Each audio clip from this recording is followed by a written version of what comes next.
Hello, hello, hello. Welcome, welcome, welcome. Good morning, good afternoon, good evening, wherever you may be. Welcome back to my channel, my Loverlies. If you've never been here before, thank you so much for clicking on my video. I am so happy you found me. I do so hope that you will like and subscribe before you leave. Become part of the Mama family. Mama's got your back, at least where makeup's concerned, and definitely when that makeup is cheap. Today is True Love Tuesday. I love filming this video every single week. It is a highlight of my week for sure. Today we're gonna do something. We're gonna go back to old Hollywood. We're gonna talk about a really, really special couple. We're gonna talk about Paul Newman and Joanne Woodward. Guys, these are like the darlings of Hollywood. They were called the golden couple back in the day. Now, they're just really good people, fantastic actors in their own right, but together they were just dynamic, really gorgeous, a very beautiful love story as well. Just good people and did good for other people as well. I love when, you know, I can talk about people who just have great character as well. So I'm super excited about that. If you've never been here for a True Love Tuesday, we usually just kind of sit here, we do our makeup, I tell you a story, we just kind of chill, we hang out, and we just kind of relax for a little bit. Decompress, get you a big old cup of hot coffee or green tea, whatever it is that you like. Maybe an even bigger glass of sweet tea. That sounds so delicious right now. And we're just gonna chill for a little while. I'm doing this eye look right here. It is so, so very pretty. It is black, it is pink, it's smoky, it's sparkly a little bit. It is dramatic for sure. We're gonna use the BH Cosmetics Looking Like a Snack palette. Guys, I got this palette for pennies on the dollar. Before BH Cosmetics was bought out by Makeup Revolution, they had an insane sale. I was able to pick this palette up for like $2.50. It's insanity, I know. I picked it up. This is what the color story looks like. So, so good. And not only is the color story gorgeous, but the formulation, like the actual shadows inside, are perfect. They're so, so good. This eye look is going to come together completely and totally effortlessly. It's going to be a lot quicker than you think it will be. And we're just going to dive right into it. So, Paul and Joanne. So our story begins, right? And they're young and they're just kind of like getting started, right? Joanne she's pretty much established. She is on Broadway right now. She is really doing her thing. She is owning the town. She was assured and accomplished, and she won Oscars in her early 20s. Like, she's just really put together. She knows what she's doing. She is there, right? And then in comes Paul, and Paul is a newbie. He is just making his Broadway debut. He's shy. He is shy and a little bit conservative. He's also just insanely gorgeous. Those like smoldering blue eyes, crystal blue eyes that just kind of like pierced your soul. And he's just the embodiment, the embodiment of like a matinee idol, right? He is everything that women dream of. And they kind of collide in a way, and it's not love at first sight, at least for Joanne. They kind of collide, and just great things happen afterwards, right? So Paul and Joe meet on the set of Picnic. So they're on Broadway. Joanne is, you know, an established Broadway actor. Paul is making his Broadway debut. And they meet when they're, you know, for the play Picnic on Broadway. And Joe actually thought Paul was pretty dull. So the way that they actually met, so the first day that they're on and getting ready to start practicing and things like that, Joe, it's in the middle of summer. It's in the middle of summer, and it's in New York, and New York is like sweltering, right? Because there's all these buildings and there's no breeze, so it's just like baking in an oven, right? So it's sweltering. So Joe sneaks into her manager's office because her manager, of course, has an air conditioner. So Joe is like, oh, I'm dying. I'm melting. I need to cool down for a minute. She sneaks into her manager's office. She gets in there. She closes the door behind her. And who does she see but Paul? He is doing this same exact thing she was. He was in there trying to beat the heat a little bit, absorb a little bit of the air conditioning. And she was like, what are you doing? And Paul said when he first laid eyes on this Spitfire blonde, he was done. There was an instant attraction for him that he was just instantly just, right? And Joanne was like, you are disgusting. He was in this really smart suit, and she just thought he was basically a pretty face. He didn't seem to have very much personality. He just seemed very one note for her, right? She's just not interested. So they keep it all business. They do the play. They practice, they rehearse. The play goes off without a hitch. Paul makes his debut and is very, very well received. And that's kind of it, right? I want to make sure, because you guys know I have my notes sitting over here. They do the play, and that's pretty much it. And they pretty much go their separate ways. At this time, Paul is married. Paul is a married man. And Joanne, she is free as a bird, no children, no husband, no nothing like that. But Paul is married. And not only is Paul married, but he has 3 children. He has one son, Scott, and then he's got 2 daughters. Paul is very much tied down. And one thing that I appreciated about their story is, you guys know how I feel about cheaters. You guys know. Can't stand a cheater. Can't stand a cheater, right? They don't cheat. So they keep it all business. Everything is hunky-dory. They part, they go their separate ways. A couple years later, at this time, how old were they? So Joe was 22 at this time. Oh, okay, so Paul was 28.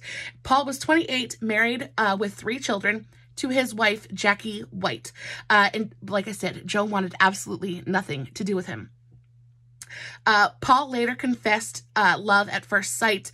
He said that she was modern and independent, and pretty much unlike anyone he had ever met before.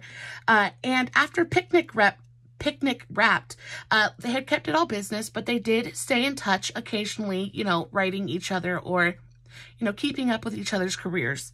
But they reconnected again in 1957 for the film The Long Hot Summer. Now, if you haven't seen that movie, it is a really, really good one. You can 100% see the chemistry between those two. And a lot of it, you know how life imitates art and vice versa. In the movie, their characters fall in love after this long summer romance, right? And there's lots of steamy scenes, and they're having to get close to each other. And I can understand why actors fall for each other, because it would be really difficult. You know, you're putting yourself in this headspace, right? You love this person is your everything. Like, you're having to make your brain believe that, right? In order for it to come across on the screen, come across on film. And they said that they just kind of, the chemistry that they had even before kind of grew. And as their characters were falling in love, them as actors were falling in love as well. And I think this is kind of a story as old as time, really. It's the same thing we hear with so many actors and actresses that fall in love while working together. Basically, you know, it just kind of happens, right? You're that close with somebody, it's gonna happen. And so did they in real life. By the time filming ended, they couldn't deny their feelings for each other anymore. And Paul ended up divorcing Jackie after quietly moving in with Joe. Now, the thing about this that I appreciated was Paul didn't divorce her. Paul didn't divorce Jackie in a way that was just like, you're old news, I'm done with you, right? Because he was a good guy at heart. So when he divorced Jackie, he actually had his children. He took his children, and you know, he told in in interviews, you know, he said he carried the guilt of divorcing her for the rest of his life because it wasn't her fault, right? It wasn't her fault. She hadn't done anything wrong. Just sometimes people just, I really believe that it is possible to love more than one person. And I believe that it's possible to love somebody that's maybe not your soulmate. And then when you do find your soulmate, that puts you in a really difficult position, right?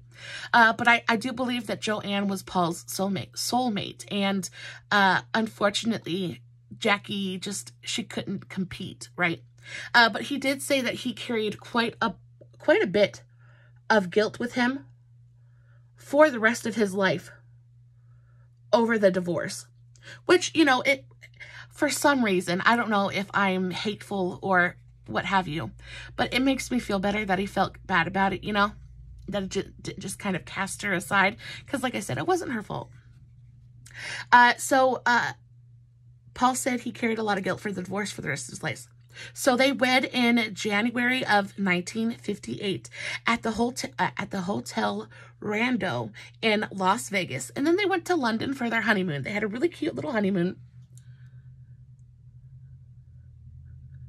And just kind of enjoyed each other. And took that time to explore, you know, each other, right? Which is what honeymoons are for. After they come back to the honeymoon, after they come back from their honeymoon, they settled in Westport, Connecticut. And, you know, I was expecting them to kind of build a house in the Hollywood Hills, as so many actors, you know, did in that time. The Hollywood Hills were just becoming the Hollywood Hills, right? And anybody who was anybody had a home there, built a home there, bought land there, right? But they were like, no, we're not doing that. We're going to do our own thing. So they bought an 18th century farmhouse and on this really beautiful kind of like, I want to say lot, but I'm not sure if it was a ranch but they bought this old farmhouse, right? So I guess they bought a farm, but 18th century farmhouse. They kind of renovated it and turned it into their little slice of heaven. But it's so very different from what stars of that time were doing. And I love they just kind of didn't care. They just kind of did their own thing. That makes me happy. In the 1950s, Hollywood marriages did not last. People got married, people got divorced, people kind of bed hopped from you know, wherever the whim took them, right? But they built their marriage differently, right? They built it to last. Their marriage was built on mutual respect and trust. And I think part of that also is, I think that they had morals as well. And I think Joanne was able to trust Paul because, like I said, there was no cheating that happened, right? They fell in love, but they went about it as nobly as was possible, right? Especially if you're a married man falling in love with somebody who isn't your wife. He went about it as nobly as he possibly could. And they beat the odds. They ended up staying married for over 50 years, which is absolutely incredible. So they come back, they set up their farmhouse, and in a quote that Paul said in an interview about his commitment to Joe, and a quote that Paul said in an interview about his commitment to Joe, he said, "People stay in marriages because they want to, not because the doors are locked." And when I read that quote, I was like, you know what? That makes sense, right? You can't force somebody to love you. You can't force somebody to stay married to you, right? And if you do, 9 times out of 10, it just ends in disaster. People stay because they want to. People stay because they make that choice every single day to wake up and love that person. And again, it helps if you really like the person you're with, right? And Joe said, here's another quote that I just absolutely adore. It says, "I have a steak at home. Why would I go out for a hamburger?" Right, exactly. Men need to take note. Men need to take note. If you've got a steak at home, you got grade A prime rib at home. Why would you go out? Why would you go out for a hamburger? It just doesn't even compare. So Joe said that Joe said even as handsome as he was, she stuck around because, again, we've heard this so very many times, he made her laugh. And it's like I always say, if you can make someone laugh, even if you're in the middle of an argument, if you're in the middle of a war, if somebody can make the other one crack a smile, it's pretty much a done deal. And Paul kept Joe laughing continuously. And I think that, again, is what contributed to them having such a long and prosperous life together, right? So she would say he is very good looking and very sexy and all of those things. But all of that goes out the window. And what is finally left is if you can make somebody laugh. And he sure makes me laugh, right? So there's joy, right? Laughter brings joy, and joy brings lasting comfort, right? Just smiling. Smiling is such a powerful thing. He made her do that all the time. And it's like she said, you can be, it's like so many men and even younger women, they base attraction on physicality, right? But unfortunately, all of that goes out the window eventually. It doesn't matter how much money you have. It doesn't matter how much surgery you get. It doesn't matter. Time takes its toll on all of us, right? And beauty fades inevitably. So if you're basing your relationship off nothing other than beauty, there's no real foundation. There's no real foundation built there, because what you're basing your love off of isn't permanent, right? Kindness can be permanent. Joy can be permanent if you find and build that with someone who is true, right? I don't know. I'm trying to romanticize it, but I just resonate with it so very much, you know? So they ended up having, so like I said, Paul had 3 children. He had a boy and 2 girls. They ended up having 3 daughters in the following years. So they have 6 kids in total. And because of all of their children, and because, you know, 6 kids is a lot, right? Joe ended up taking a bit of a step back from Hollywood, and really started, like, she just focused on her family and things like that. Not to say that she didn't work, because she did. She ended up, her and Paul ended up doing 16 films together in total, which I think is astounding. And Paul even ended up directing Joe in a film called Rachel. That was released in 1968, and she actually got an Academy Award nomination for that film. Really great film. I think that they've kind of redone that film a few times over the years. But she kind of took a step back and just focused on her family and Paul and things that made her happy.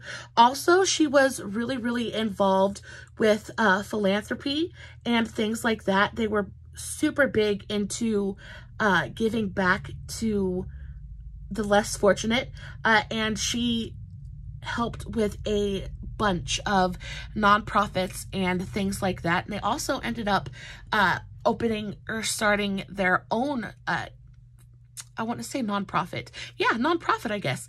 Because have you ever heard of the dressings, Newman's Own? Well, that was started by Paul and Joe. And the reason this whole dressing franchise empire started was because they were throwing a dinner party with their friends, and Paul and one of his buddies were in the kitchen, and they just kind of whipped up this dressing together. I guess they were out of dressing and needed something to top the salad. So Paul goes into the kitchen with his friend, whips up this really fantastic dressing, serves it at the dinner party, and his friends go absolutely bonkers for it, right? They were like, this is so good. And Paul got the bright idea that, well, I will bottle it and sell it. And that's exactly what he did. They sell all kinds of stuff. There's salsa, popcorn, salad dressings, you name it. They've dipped a toe in it. and actually make quite a bit of money. And the best part of it all is every cent of profit goes to charity, right? So it is a completely nonprofit organization, which really makes me want to buy Newman's Own dressing and really kind of, because I've never bought one before. I've seen the bottles. They're all over the place at the grocery store, but I've never tried it before because I'm a chef and I'm a snob, so I make my own dressing. But I feel like, you know, I could buy a bottle of dressing and like maybe help contribute, you know?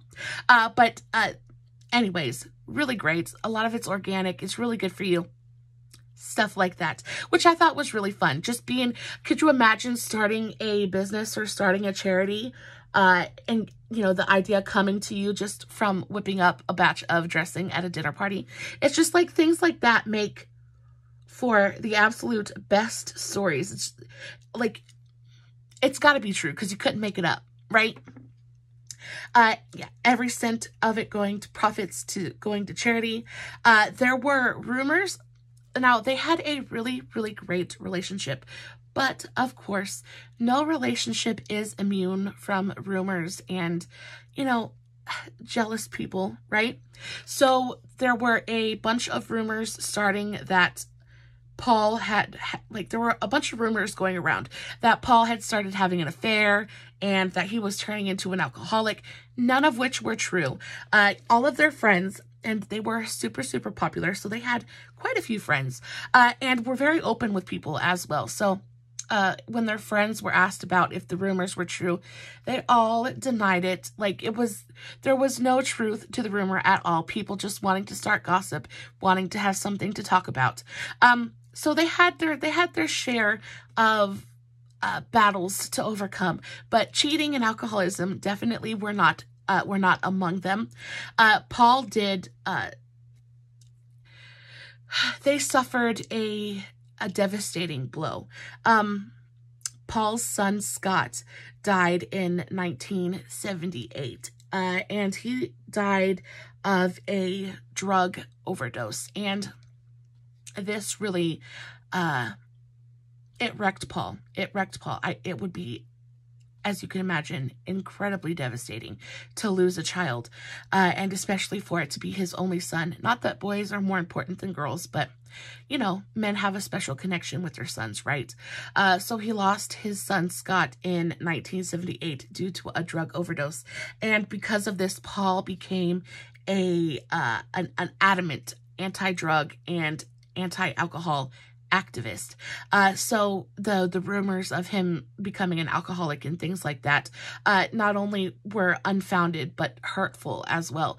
He was a staunch anti-drug, anti-alcohol advocate and never touched any of it. So there's a lot of pain there, right? And I didn't find too much information about Scott other than the fact that he passed from an overdose. But as you can imagine, as I can imagine, I'm sure that had quite a bit of an impact on both Paul and Joe. And, you know, of course, Scott's mother, Jackie. So just really, really difficult situation. But they stayed together. As the decades passed, their love just got stronger and stronger and stronger. And there is one quote I have here written by author Carol Joint. She was hanging out with them one day. They were having a picnic in the grass. You guys know I like to end on a quote. They were having a picnic in the grass, and she was just kind of observing Paul and Joe together. And this was quite a few years after they had been together. You know, they're not super, super young at this point. And it just, I just think it's so, so sweet. So I'm going to read it to you real quick.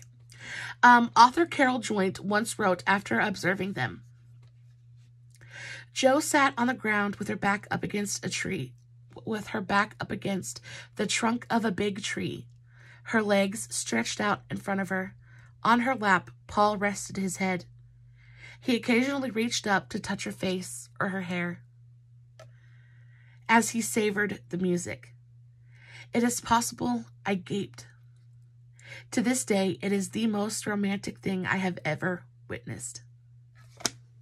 I love it so, so much. Can you imagine loving your partner? Not even loving, because love is a wonderful emotion, but love changes, right? The longer you're with someone, the love changes, right? In the beginning, it's this powerful, lusty kind of emotion. And then it becomes something softer and a bit sweeter as time goes by, right? But imagine that on top of genuinely enjoying the person you're with, right? I'm talking about having good communication. I'm talking about caring about the other person's feelings. I'm talking about everything that love encompasses. Could you imagine a relationship that just got everything right? You know, because I love my husband. Well, we have things that we work on a continuous basis. But to be together for 40 years and still lay your head in your spouse's lap and look at them with the same adoration and longing, right, that you did when you very first met. Can you imagine how beautiful that is? I just think it is absolutely, definitely goals, definitely relationship goals for sure. The romance lingered until 2008, when their 50-year marriage was cut short, very sadly, when Paul died from lung cancer at age 83. They had a really great, very long, joyful life together. And I think it's so sad when relationships like this, when any person gets taken before their time. Paul had battled lung cancer for a long time, and it finally claimed him on... Do I have an exact date? No. He remained after 50 years. Paul died in 2008 at the age of 83 after a long battle from cancer. Yeah.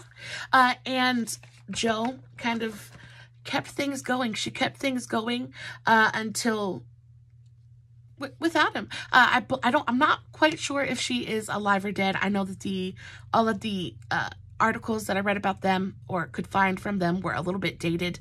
So I'm not sure if she's still alive or not, but I do know that she never remarried or anything like that. She just kind of kept things going until it was her time, or is her time, to join him. And the last quote I have is from Jo.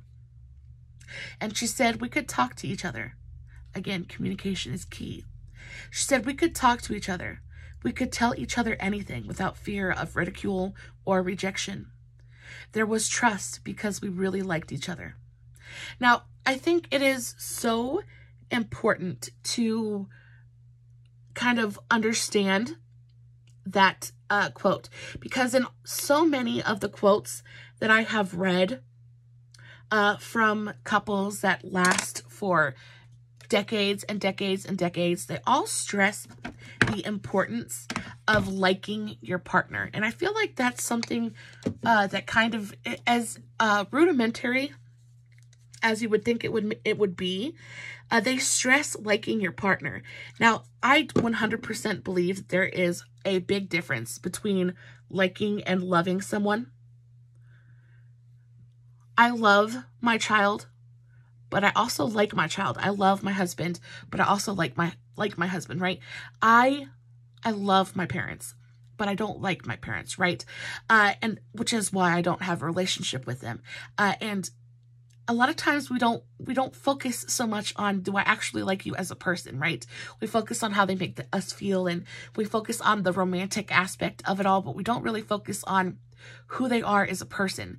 Do I actually like you, right? I just think that's super, super important. In all of the quotes and all of the True Love Tuesdays that we've done so far, it always comes back to liking your partner. And I just feel like that's something to think about, you know? Guys, that is going to be about it for this week's True Love Tuesday. I hope you really enjoyed the video. I do have a couple of fun facts if you guys are interested. Paul took up racing. He took up racing sometime after his son's death and actually was pretty good at it, and he became a pretty successful driver. Jo had 4 Academy nominations, and she finally won in 1958 for The Three Faces of Eve, which I absolutely love. I love that movie. If you haven't seen it, check it out. So, so good. Paul won an Oscar in 1987 for The Color of Money. Also a really, really great film. And again, they started Newman's Own at, from a dinner party recipe, making dressing at a dinner party. And it was so popular, they were like, yeah, let's make a charity out of this. I think it's so very much fun. Guys, this is pretty much the eye look. I will, of course, post everything that I used for this eye look in the description box below. And, of course, I will post the links to my other socials. I always post finished pics on Instagram and Facebook. The links will be in the description box as well. Guys, make sure you go follow me everywhere. If you're following me everywhere, you never have to miss a moment of content. I post fun stuff every single day. As always, no filters, no edits, no fancy lighting. It is just me sitting here telling you a beautiful love story, hoping you guys are enjoying it as much as I am. Until next time, my beautiful, amazing mamas, stay safe, take care of yourselves, and remember, you're important. Bye.